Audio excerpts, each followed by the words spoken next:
snowy mess. Yeah, this morning I was like, it's still snowing? What? Like, Mm-hmm. oh, my car's covered in snow again. I am so over this. Yeah. And see, I have a winter birthday, and I tell people I rather have either a spring birthday or a fall birthday For because sure. most of this is the fourth year now that it has snowed.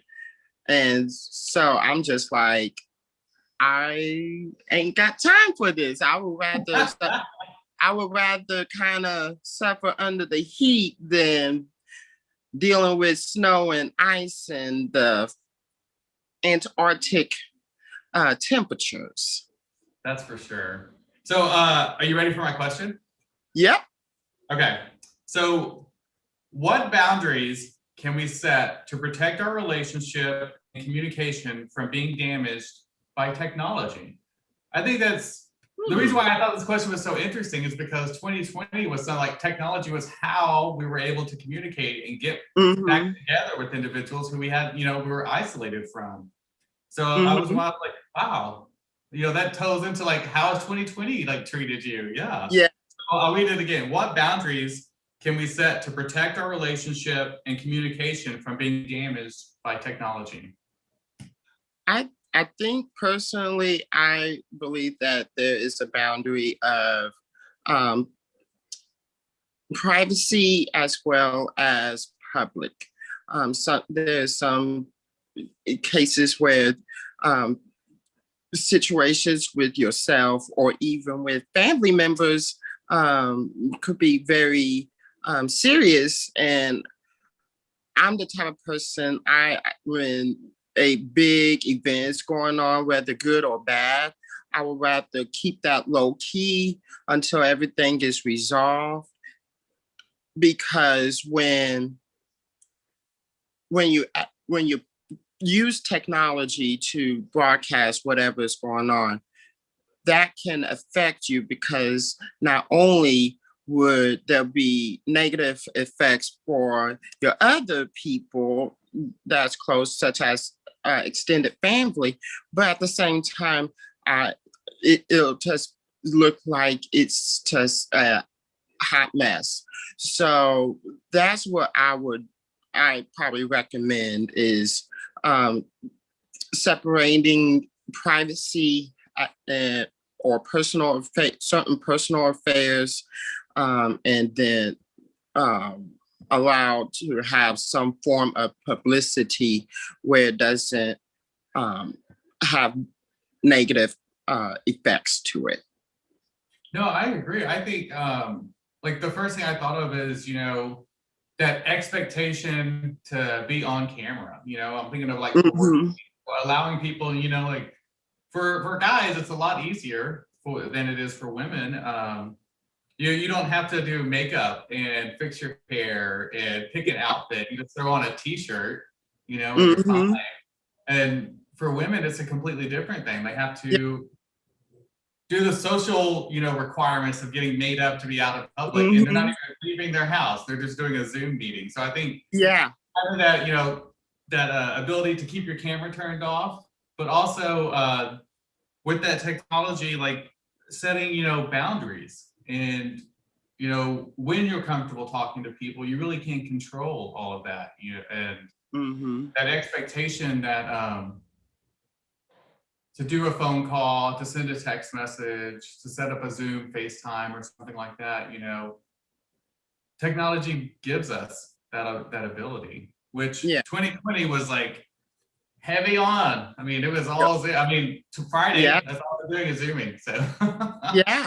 and I we're it, able it, to do this. Yeah. it was a complete 180, around kind of technically around this time last year, going from, going being in the public eye to literally being closed into your places of residence and it was just such a quick and unpredictable change. And I think over time, people kind of started to get acclimated to it.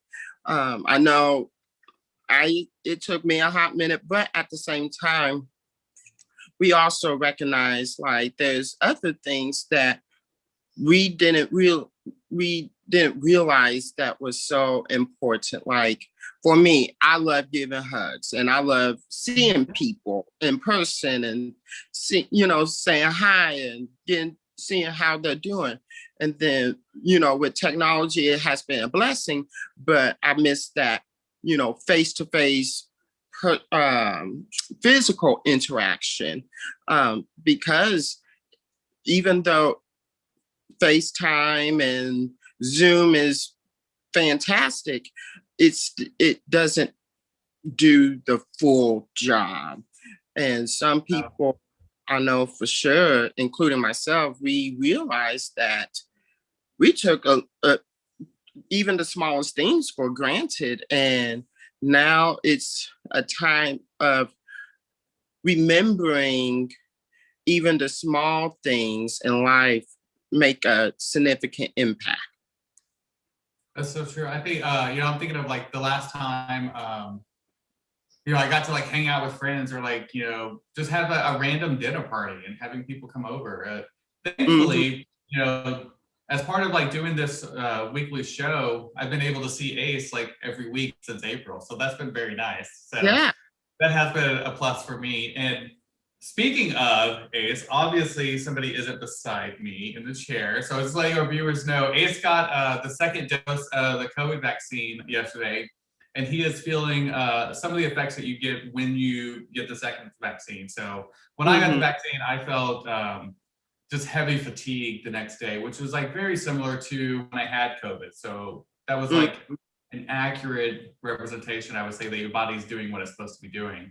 And for Ace, when I got here this morning, it was like, I'm out, like I can't do it. I'm so tired. Yeah. I get it. Like you need to rest. So just for everybody, Ace is doing well. He got his second dose of the vaccine, so that's good news. And he'll be back with us next week. So I want to take this moment before you ask your question to do an introduction. So I'm Wes with KC Care, and I'm joined by Kendall Martinez-Wright. Yes, and Kendall, can you tell us a little bit about yourself, like what you've been up to, what you're up to now? Yeah. So hello, everyone.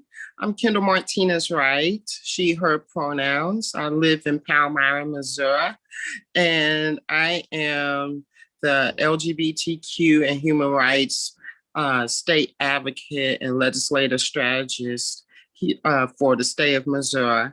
And then on top of that, I am the 2022 candidate for the Missouri House of Representatives, District 5.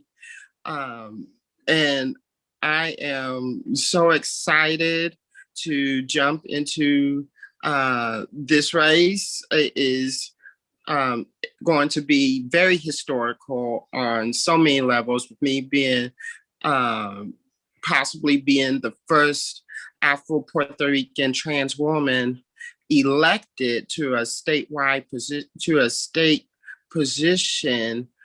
in the state of Missouri. It screams volumes. And then on top of that, I'll be representing a rural area. So that makes things so much grander. But I do a lot of covering with various policies and legislation in the Missouri State Capitol in Jefferson City, dealing with human rights issues and LGBTQ issues. I have been doing that for over 10 years. And then on top of that, a little brief history of myself. I am a transplant of Chicago, Illinois. So I was born in Chicago, and then my family moved to Palmyra, Missouri when I was very little, mainly just to have a better living situation. Chicago at the time was getting pretty bad. And so mom took that initiative packed up our little bit of stuff, took me and my sister. We in Palmyra. I went to Palmyra School Districts, graduated from Palmyra High, then after graduating in 2012, I went to Lincoln University in Jefferson City. Go LU. And I studied political science during my tenure. I have been active with politics for over 10 plus years, but I didn't really start getting into the nitty gritty until 2015. That was when I took part in one of the many calls to action and organizing efforts, not only statewide but nationwide, and that has became a catalyst of endless possibilities. I have been working with both sides of the aisle, getting things pushed so then Missourians have a better life. And so I can say without a shadow of a doubt, it has been wonderful doing this work. It's not easy and it's not for the weak, but I can tell you that it showcased so much strength and resilience in me. And I look forward with my campaign to showcase that to the residents of District 5 and let them know that, I have my voice silenced willingly by other people. And I want people to know that if I'm elected, those voices are going to be amplified times a gazillion. Yeah. And I just want to I just excited to be a part of this show. And I thank Wes for inviting me. And I am excited for this conversation.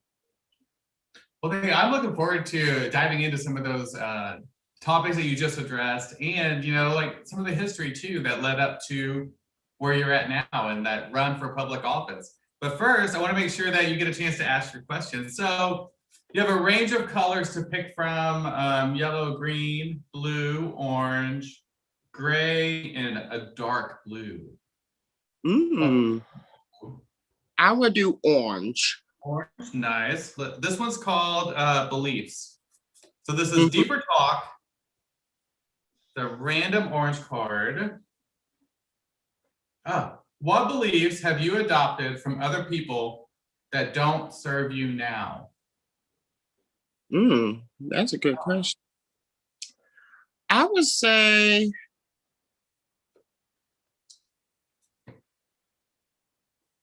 that is a good question. I will say the beliefs that others showed me is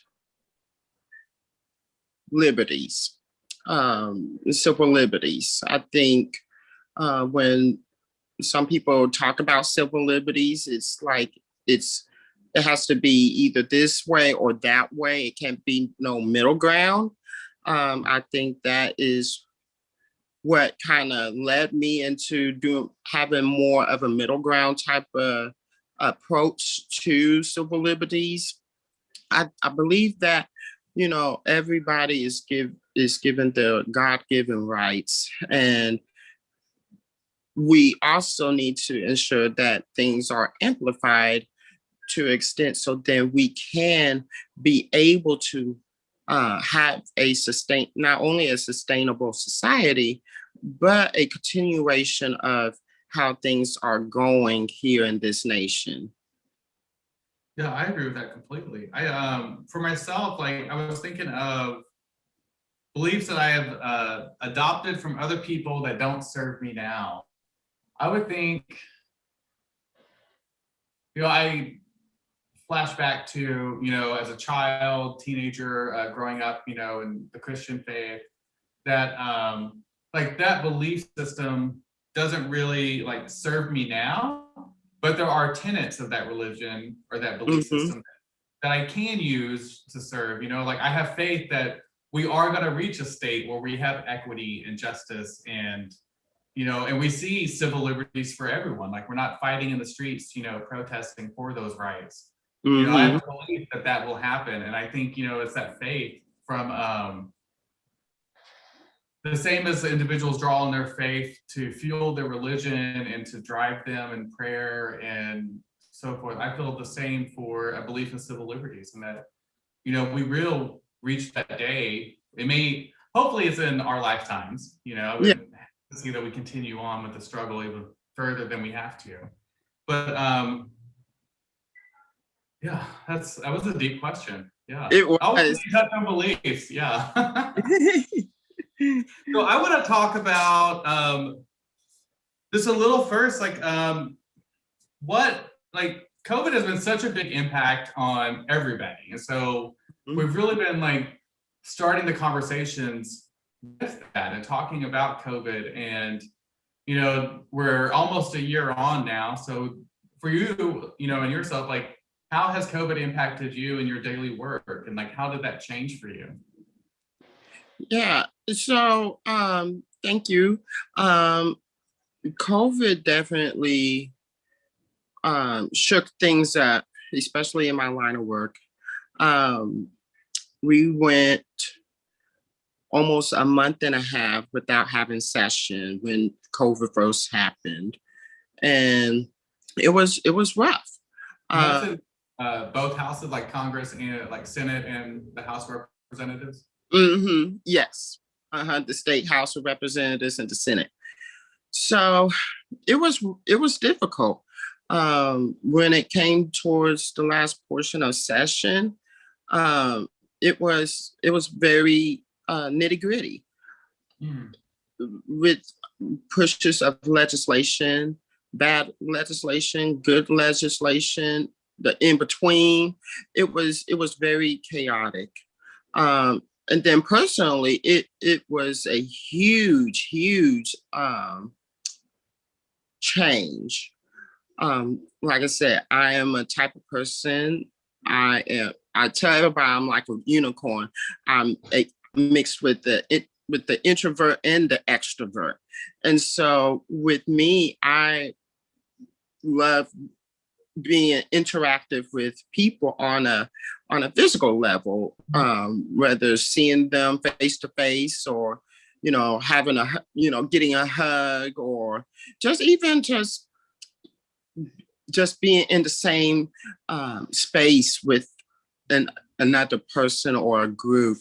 That was really rough because now we had to not mainly solely rely on technology and the internet to maintain those connections.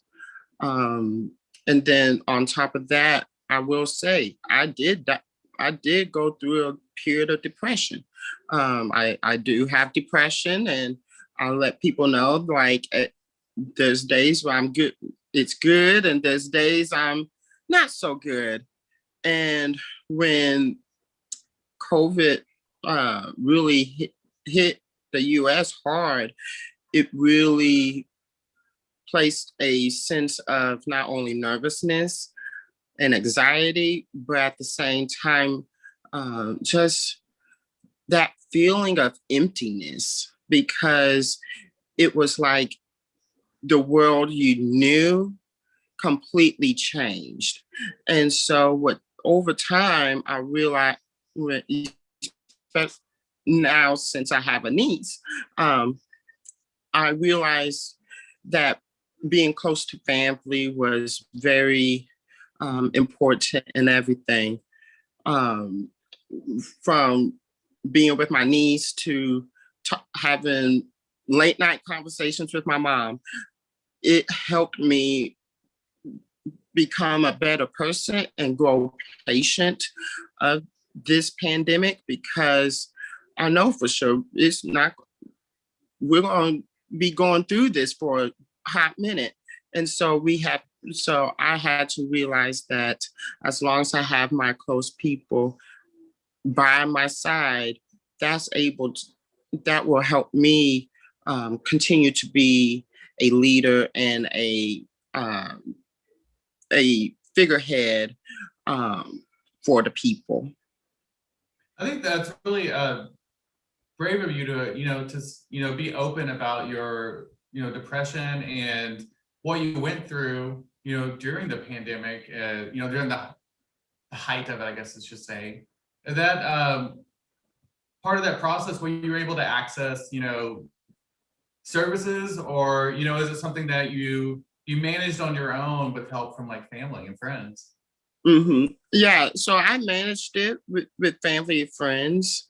I realized that a part of my emptiness was that interaction.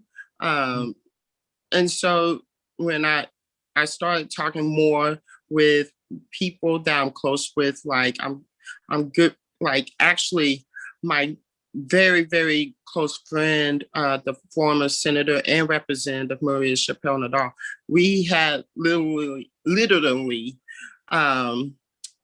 phone conversations every single day. And we sometimes for 5 minutes, sometimes for 2.5, 3 hours.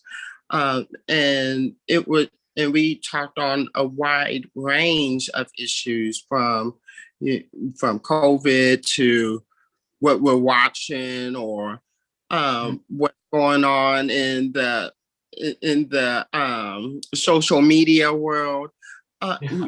We was able to have that connection, and it really helped me.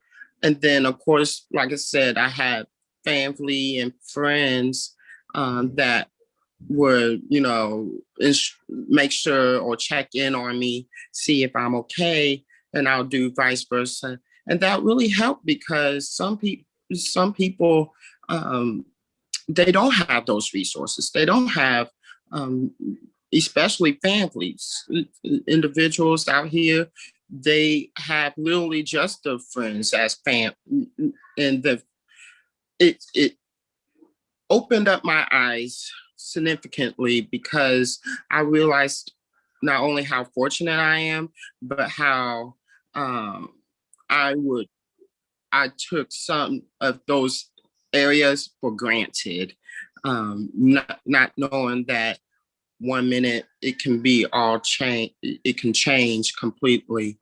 And so I think that's what really helped me get over that hump, and just really showcase my positivity. Yeah, exactly. I think, you touched on something there where you're talking about, having access to friends and family and that ability to do that. And I was thinking for the members of our, community, the LGBTQ plus individuals, it really is, your friends are your family, and having that close connection and that ability to connect and share, those are the people you do that with. That your family may have ostracized you, or you may not be able to connect with them because they don't accept you for who you are. So you can't really share openly. So I think that is a powerful thing to have friends and family to rely on in those moments.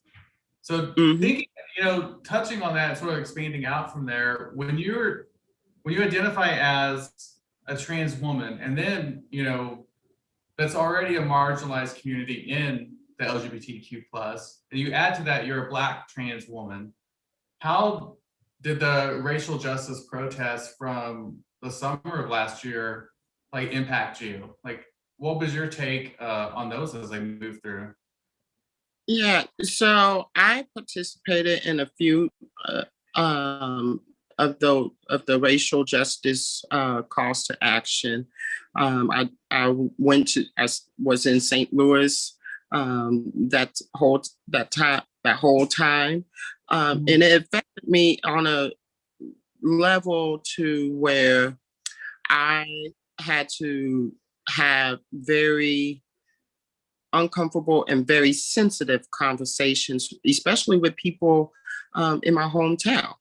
There was some that was, they was proud of me regardless, but they was either confused or didn't really truly understand the magnitude of it. And then when I had to, and then especially now with me identifying as a trans woman, because I've only been out for a little less than a year. So when I came out in June, it was a huge stepping stone, because not only was I dealing with the basis of all things systemically challenging for the Black and Latino communities, but at the same time, I had to realize that I'm a trans woman, and I could literally walk down the street and be mowed down by some crazy wackaloon because they felt like it. They felt like they was in a threat. I was threatening them. And I'm just minding my business. So it really brought into a whole nother perspective of things. And I realized that these conversations, especially when it comes down to to trans women of color, we need to continue having that. We need to educate them and push others to educate themselves. Because if you don't educate yourself and you don't learn about what it means to be a trans woman or a trans male or gender nonconforming, you are willingly putting yourself in an area to ignorance. Mm-hmm. And that's what's happening. People rather not learn about it because it's either too complex or they simply just don't want to. And sometimes you have to be uncomfortable to get comfortable. Mm-hmm. And that's really nice. And so I really felt led essentially to really showcase who I am, not only to my communities or in the surrounding community, but also to people that look just like me. Because there is areas where there was 29 Black trans women that were murdered last year.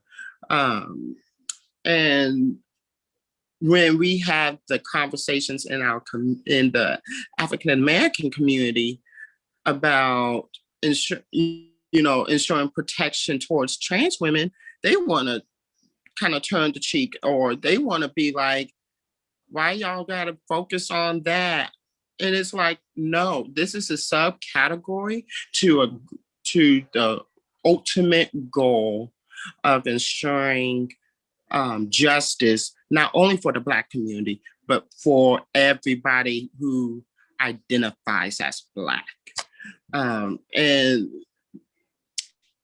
I would say it's been an interesting roller coaster ride, but I am adamant that unless we can address these issues, we will not see no type of solution anytime soon.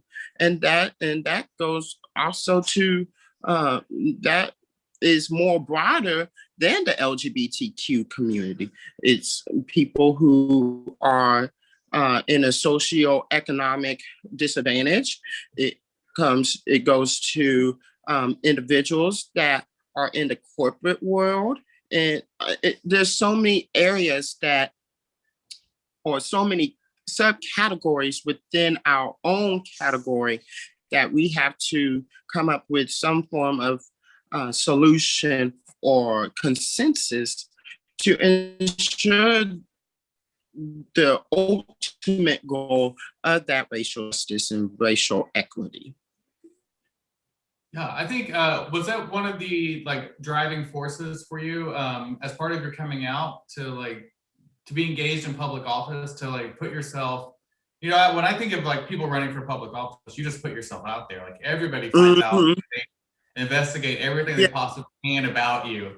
So is that yeah. part of that like authenticity to yourself, but also to your future constituents that, you know, you would, Hmm. you know, you're going to be as authentic as possible? Yeah. I mean, that I tell everyone, whether they're in District 5 or in Southeast or Southwest Missouri, I tell everybody you're gonna get the same Kendall Martinez-Wright you seen a few years ago. Um, I make it um, a mandatory mandate to be as authentic as possible. Mhm. The reason for that is because when and you do not be authentic and you don't really, that can lead to situations where it is not going to be good. And so with me, I came out in June of 2020, and I was well had really good reception. I mean, very supportive. But at the same time, I had to dive deep because even though I got good reception, I still have to be in a positive mindset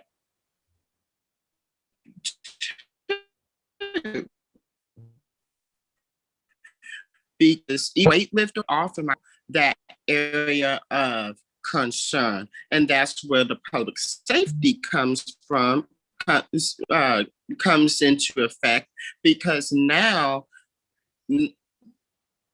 I am in a position to where I don't know whether or not to be a hermit, and so I think that's where it comes from. And I I truly believe that once people really hear my story and see not only this resilience in me, but at the same time the passion for equal representation, I think that's what's going to help lead. There are individuals who don't identify me whatsoever, um, but they understand where I'm coming from, and they know that when you have voices and you have people that's not being equally represented, that becomes an issue. And so that's why I from day one of me forming my campaign, I told my mom,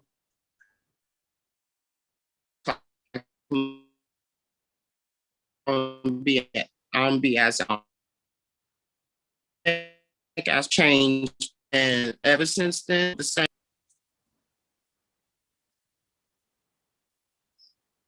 Kendall, your audio was breaking up, so I'll have you. It was right when you said you were going to tell your mom. So I was like, if you'll repeat that section.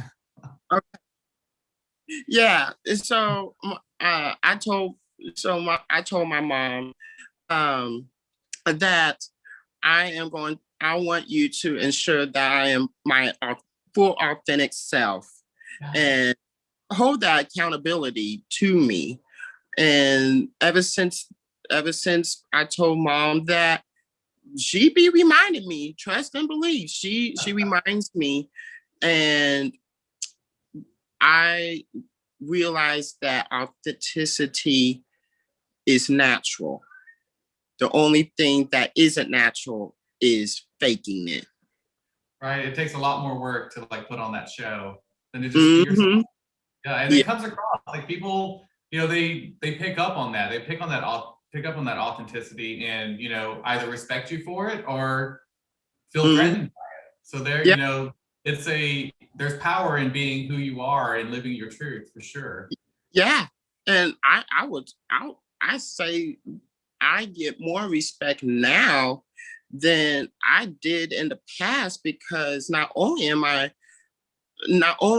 being true to myself, but at the same time, people are seeing it and they are like, Kendall, you don't change for nothing. I don't care whether you are elected, win $1 million, you know, Oh, actress.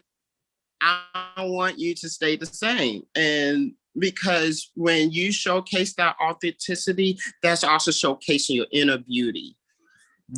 yes, yes. So as part of as an individual who has worked, I think you said like over a decade in government in some capacity, like what is it, how is it a little different for you now as you're like launching your political campaign, to run for office? Like how has it shifted that narrative for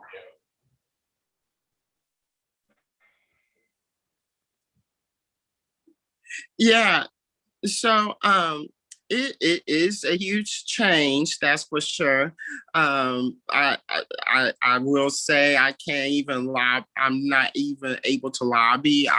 So when I go to the Capitol now, I just represent myself. But I mean, overall, I still get treated with complete and utter respect. Yeah. Um, they the people that I run into, from various representatives to senators to staffers, they all be like, hey, Kendall, what's up? Nothing has changed. Now, I will say that when it comes to certain issues, I am, if I'm in that building, I'm quiet. But once I leave that building, that's when I let people know. Um, and it's it is interesting because for so long I was on the, as they would say, the behind the scenes type. Yeah. And now since I'm, you know, in, jumping into this arena, it is different. I will say, at first I was very nervous, because it's a type of thing where everybody's looking at you with a microscope and then some. And so you have to be so careful from what you say to even your facial expressions. Like, but it is it's different, but it's also the same. If you kind of feel what I'm going, like it's it it is one of those things where it's, you just have to kind of go along with the punches.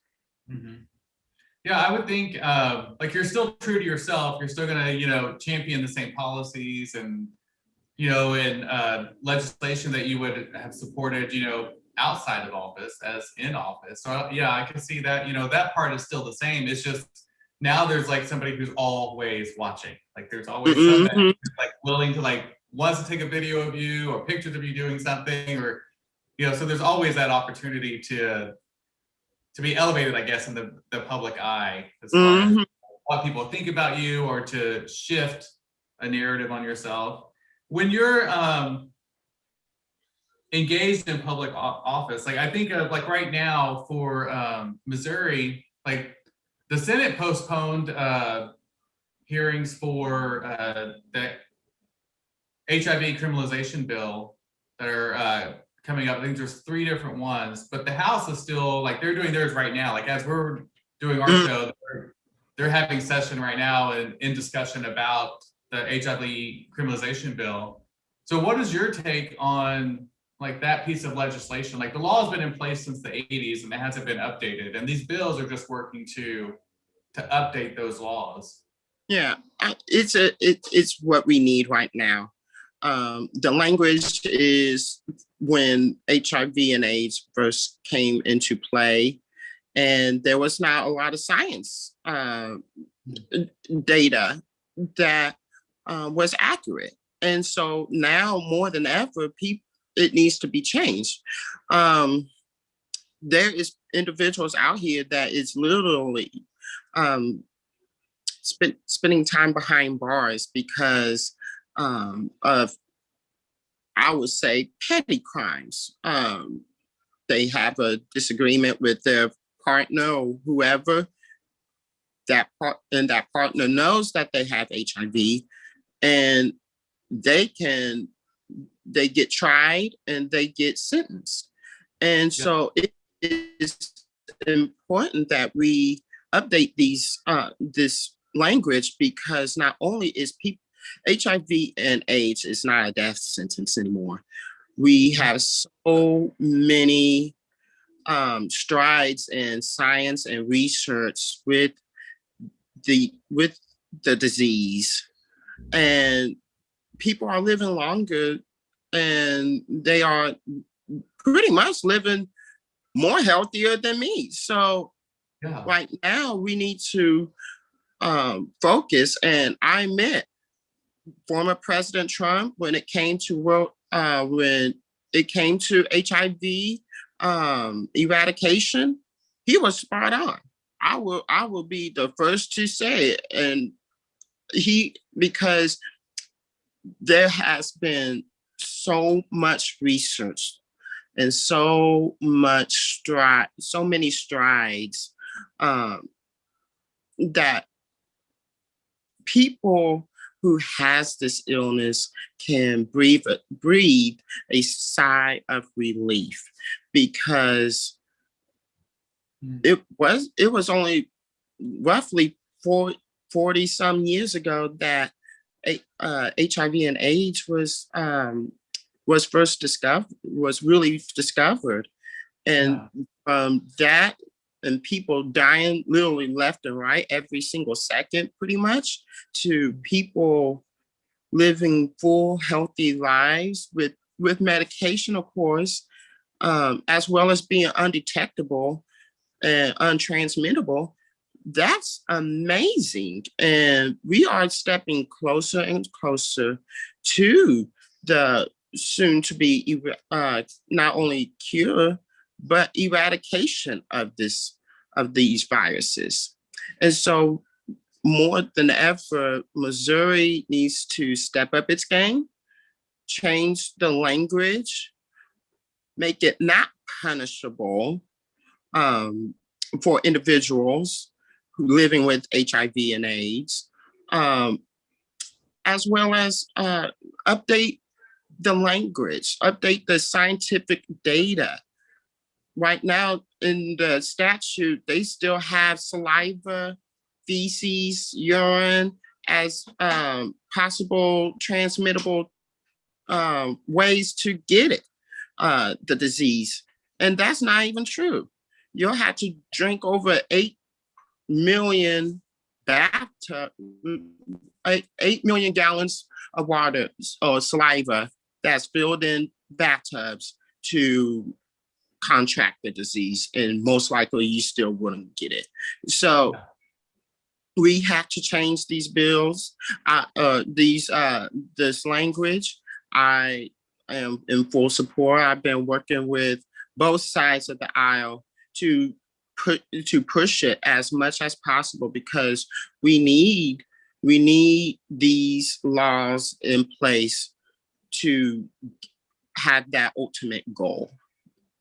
I agree. That the stigma associated with HIV, and then you couple that with, now it's a criminal offense. So if I have it and I tell somebody, there's a potential that they could threaten me with a lawsuit and take me to jail, and take me to court, which would be in jail. Like, there is no defense under the Missouri statute for HIV criminalization. Like, there's no defense for you. You're guilty, and that's it. You go to jail.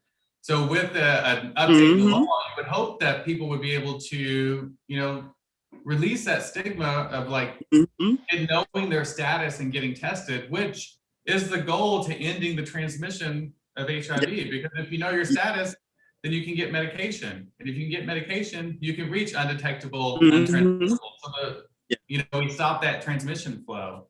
Exactly. It is work. And I'm really glad that you are, gung-ho and knowledgeable on HIV and biomedical interventions and ways that we can, protect ourselves and our community.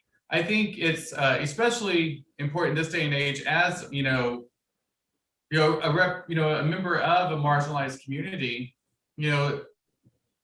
building on that when you're thinking of, these laws that need to be changed and where there is systemic racism built into the systems, how do you approach that, or how would you approach that in your work, as a representative for Missourians? Hold on, can you rephrase? Can you repeat that question? So how for addressing racial justice and systemic racism that's built into, and I would say laws that have been on the books for, hundreds of, last 5 years, so looking at that through a lens of racial justice and eradicating systemic racism, how would you approach that, if you were elected, to be the representatives for District 5? First off, I'll be completely transparent, and I will advocate as much as possible to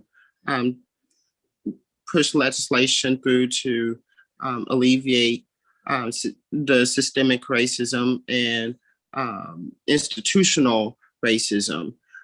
I am also the type of person that I can have those conversations with people that either don't agree with me or people that stand. These are what I'm advocating for nations to pass. There is a saying where, to those who don't know, the only way to know is to gain that knowledge. And so with me, I will let people know of not only the historical aspect of these current laws that's in place, but also let them know that with these pieces of legislation or with this work I'm going to do, if I was to be representative, I'm going to change that to where we can truly be equitable, an equitable society, an equitable state. Because when people, especially Black and brown folks, they are still reaping the repercussions of laws that have been in place since the birth of this union. And so we have to fight not only to ensure our rights, but to also have these conversations with folks and let them know that nothing's going to change on their end.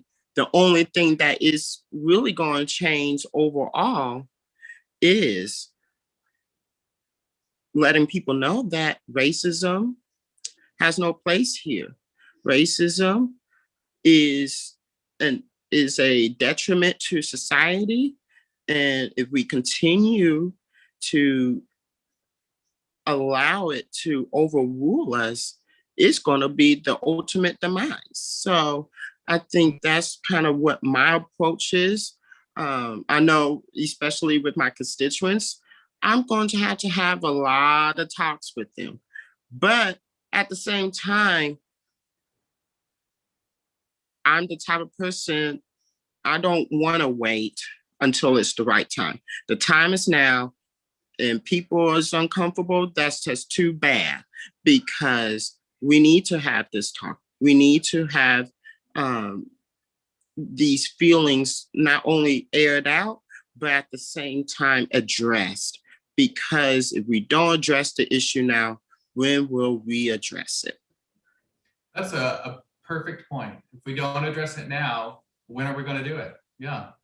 If you don't start working on it now, you're just going to wait another 40 years, another 100 years, another age of oppression when we could have mitigated it. We could have worked to address it. I think you touched on something I really liked, where you said nothing changes for the individuals that aren't oppressed. Like nothing changes for them. It only makes the world a better place for the marginalized, for the individuals that were oppressed. You know, by changing those laws, it makes it a better, more inclusive union, which you would think everybody would be on board with. This just seems so odd. Like when you talk about it, like, why is it such a hard struggle? And see, and what really gets me, and I'm not gonna lie, is some folks, they practice, you know, we are all one.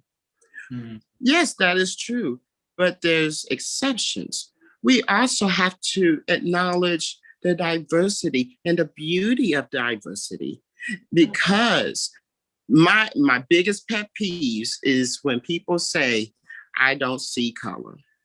I have a problem with that, because when you say that, you are choosing not to see it because you don't want to recognize the beauty of diversity. And we come from various areas of the globe, even though Black folks and Indigenous folks were severely negatively affected by it. But we come from all areas of the globe, and we are unique in our own way, and we have to learn how to truly understand the beauty of diversity, because if it wasn't for the diversity, we will not be where we are today. We will be a area of misery and to strife, because people want to try to be, do something different, but they can't. And so now more than ever, we not only have to showcase that, but we have to also acknowledge that, hey, look, when you see people with all shades, with all areas, because you never know.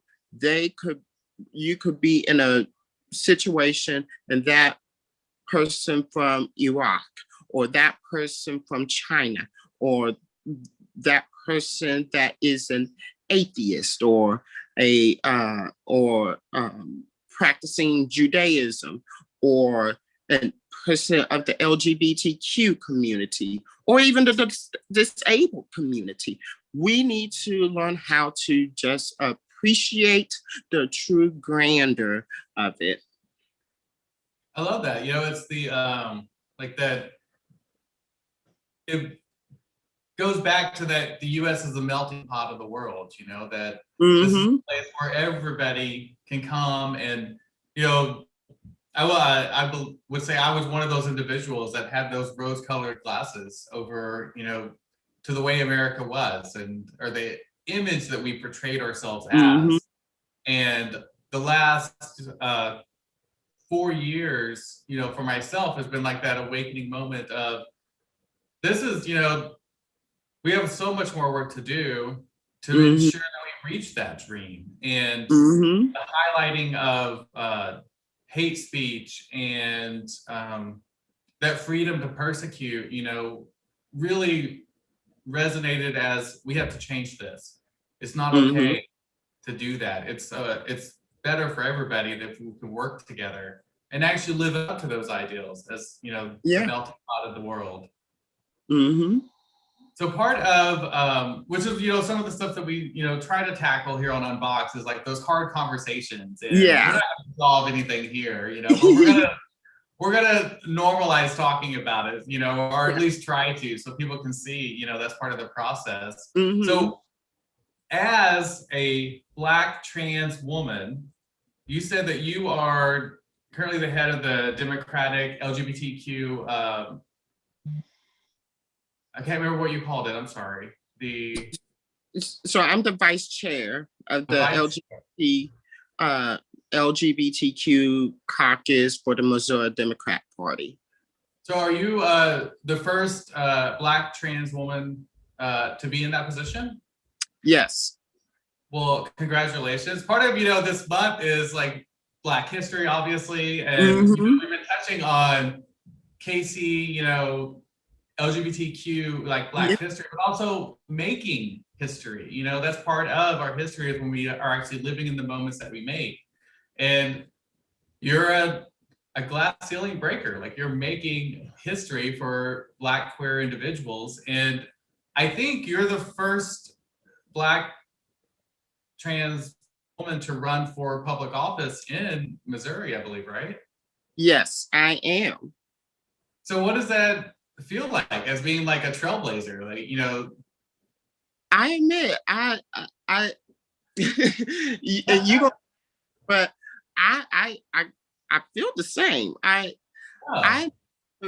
really wanted to really spotlight it. I just see it as like especially when people be like, "Thank you for running," or "You are so inspiring."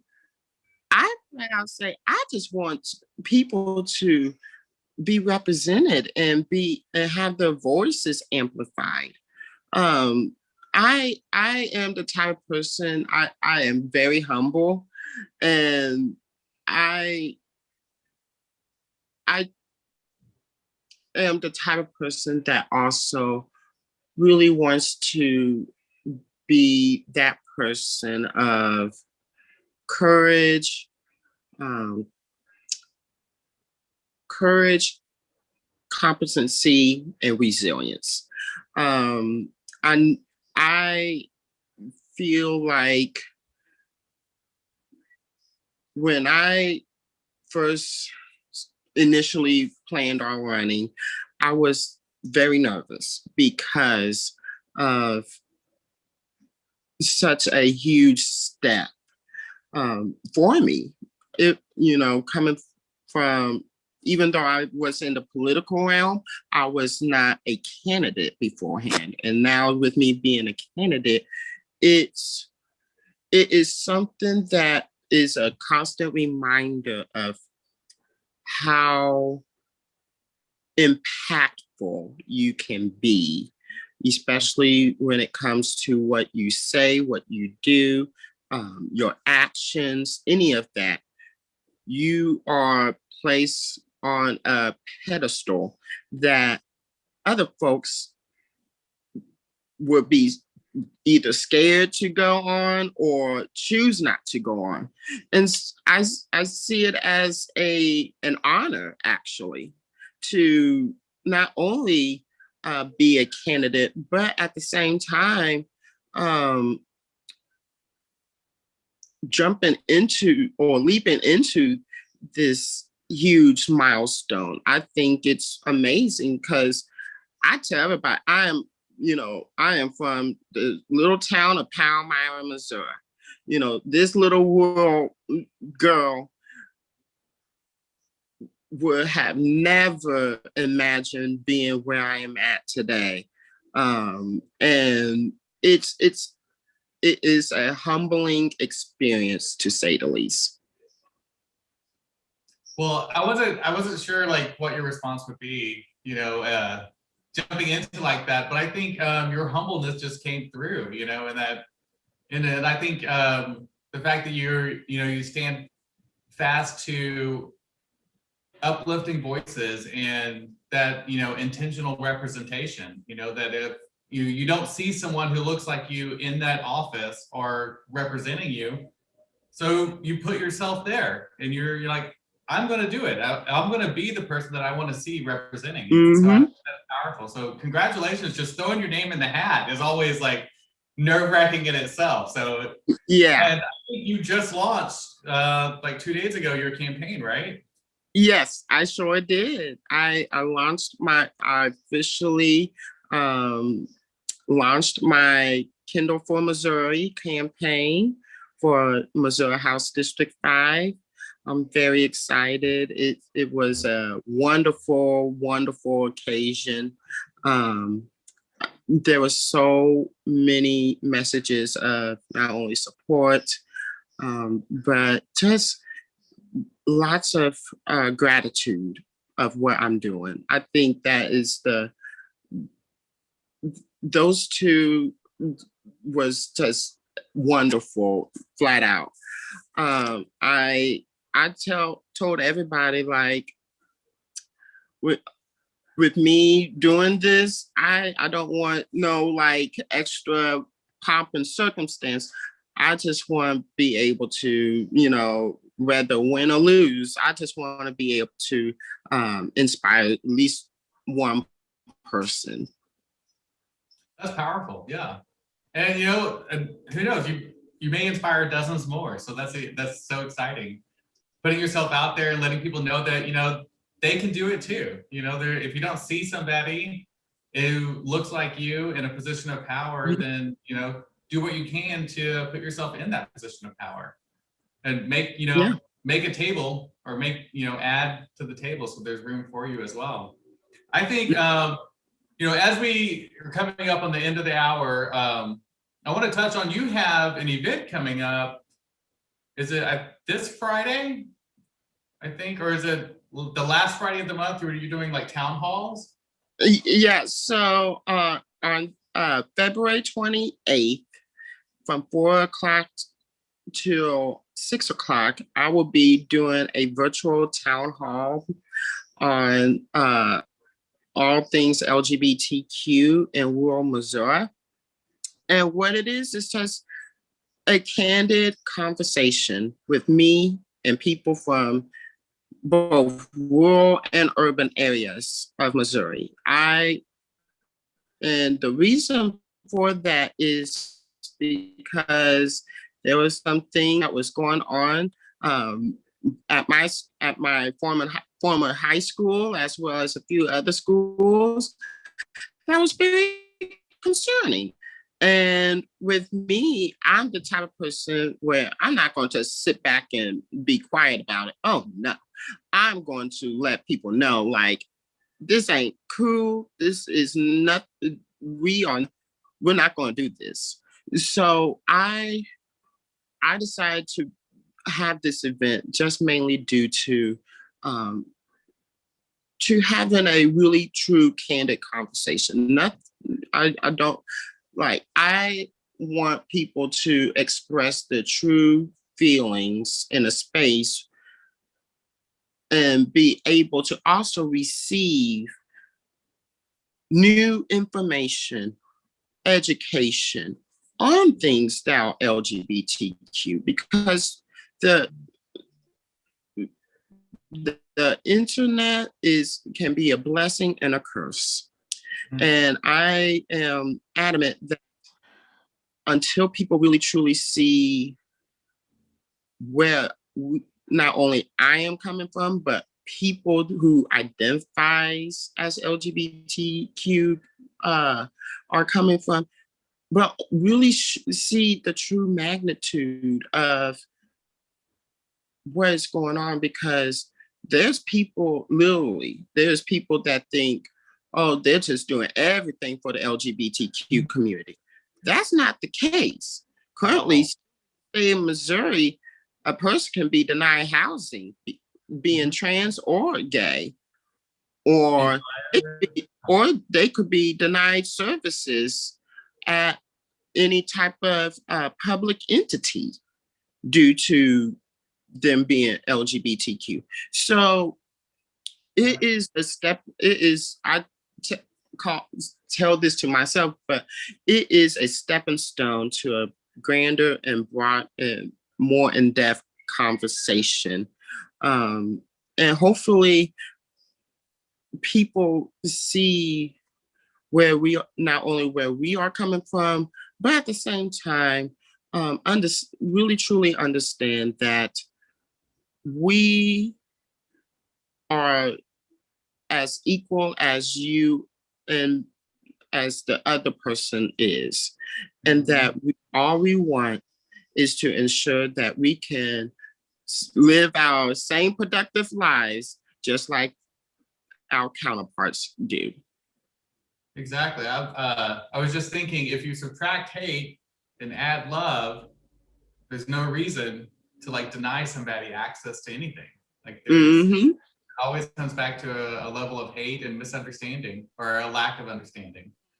Well, I want to thank you, Kendall, for joining today, joining our viewers, for letting everybody know about you and what your goals and your aspirations are for District 5. I think that's so exciting that we have you to be in this state to represent us in this time. So thank you for putting your name out there and your face and sharing with everybody. And I think I encourage everybody to tune in to your town halls, to be a part of that. I mean, that's the most important thing, is that you can learn so much from the diverse community that we have across the state, from, like you said, the urban to the rural area. So I'll make sure that is added in the comments below so that we have that for individuals to check out.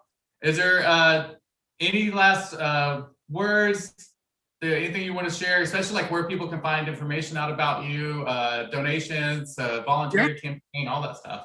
Yeah, so if you go to my website, kendallformissouri.org, you will find everything from my platform to in my plans, to where you can donate money to the campaign, as well as volunteer opportunities. I am also on Twitter and Instagram. My username is at Kendall4MO, and that's for both Instagram and Twitter. Awesome. Well, Kendall, thank you. I know we're going to be reaching out to have you come back on, especially as we get closer to November. We want to keep the conversation going about elections and knowing who your candidates are and things like that. So we'll have you come back with a couple of other individuals who are running for public office as well. So thank you for joining us today. Everyone tune in on February 28th. Website, kendallformissouri.org. And in the meantime, hope everyone stays warm and stay masked.